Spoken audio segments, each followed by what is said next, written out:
Welcome to a short tutorial for educators explaining how students can improve their use of digital cameras. Digital cameras are becoming ubiquitous and very inexpensive. This video will focus on students' decisions over photo subjects, composition, and design elements. Research assignments and projects can be enhanced with illustrating images captured locally. Our circumpolar communities have objects, events, and places that make great matches for place-based curriculum. Let's look at 12 ways photos can be enhanced to support curriculum outcomes. Help your students think about the element of surprise in their daily lives. Situations that are strangely juxtaposed. Weather, animals, and always people's behavior are just a few science, social studies, and ELA themes where surprise is possible. In this particular photo, caribou suddenly jumped onto a trail in front of a snowmobile and ran ahead only to stop and watch the humans. How surprising that the human is retreating from the caribou. Humor is often in the eyes of the beholder. In this instance, the grade 6 science unit, Diversity of Living Things, would benefit from a photo that could lighten up the study of vertebrates and how they meet their needs. Digital story writing in elementary ELA might use such a photo as well. It's worth repeating that young people generally have an affinity to animals, and animals sometimes just appear, as these 3 chipmunks did out of their tunnel opening in a front lawn in eastern Canada. In the NWT, fox, rabbits, muskrat, ptarmigan, and lynx sometimes suddenly appear. Those who carry cameras can extend these experiences into the class where questions are asked, across the curriculum, about the relationship between people and animals.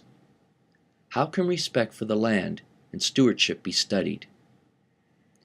For close-ups, many cameras have a macro setting shown by a flower symbol. Good food and sharing food is almost always photogenic.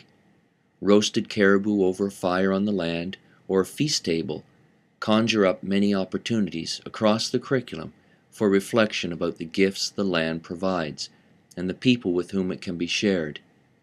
On cultural trips, students have the time to closely examine the rocks, flowers, trees, and insects for images that invoke the senses.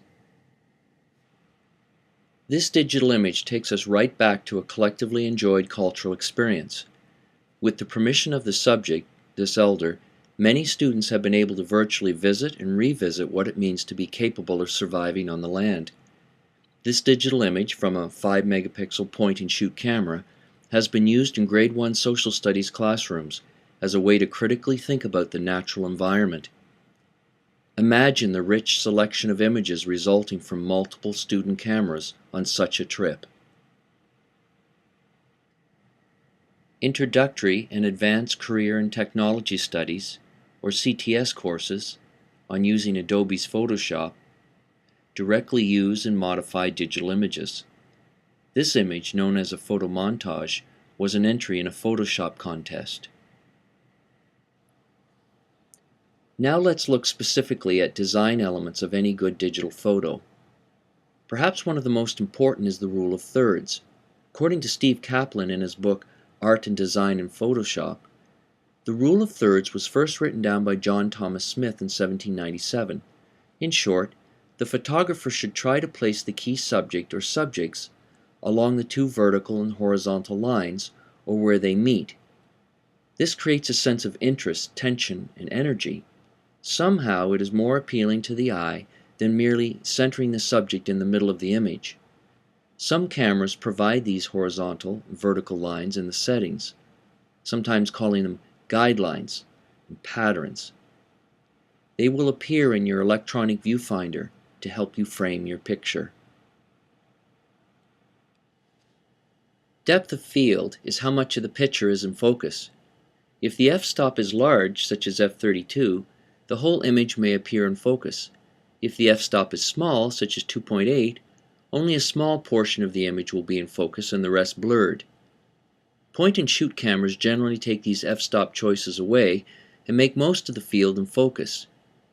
But there are 2 tricks that can help achieve depth of field with a compact point-and-shoot camera. One trick is to use whatever optical zoom the camera has to enlarge the subject, say a nicely textured birch tree. Fill your viewfinder with the tree, then carefully press the focus button part way and hold until focused. Then slowly move the camera to the side to include more of the field. Then shoot. The field behind the tree will be blurred, the birch will be in focus. Another trick is to use the macro setting, often indicated by a flower symbol. This sort of gives the camera permission to focus on something centimeters away and make it clear. Plan for a few interesting colors or objects to be in the immediate background. These will appear out of focus, as with this image of tourmaline on quartz, where the window frame and outdoors are blurred. Help your students see color and contrast. If they have a choice to splash a subject with a pronounced color, as the red, yellow, and blue do in this image, it will help balance the dominant color, the bright white snow. The degree of light in an image helps set the mood for the viewer. In this image, a mixture of dark and light helped to create a mood of tension and optimism at the same time. Students can look for objects that have nice texture. Some surfaces can be made to look soft and delicate, while others rough and grainy. This image's soft and feathery feel is partly the result of the natural light conditions, and partly the result of zooming in on the imitation owl for a shallower depth of field, causing the ferns to blend together to appear silky. Finally, help students recognize how shapes have an impact on the viewer's experience. Round shapes are generally more pleasing and conducive to a sense of comfort. Straight and sharply angled lines create a sense of tension and activity. Good luck with assisting your students with using digital cameras.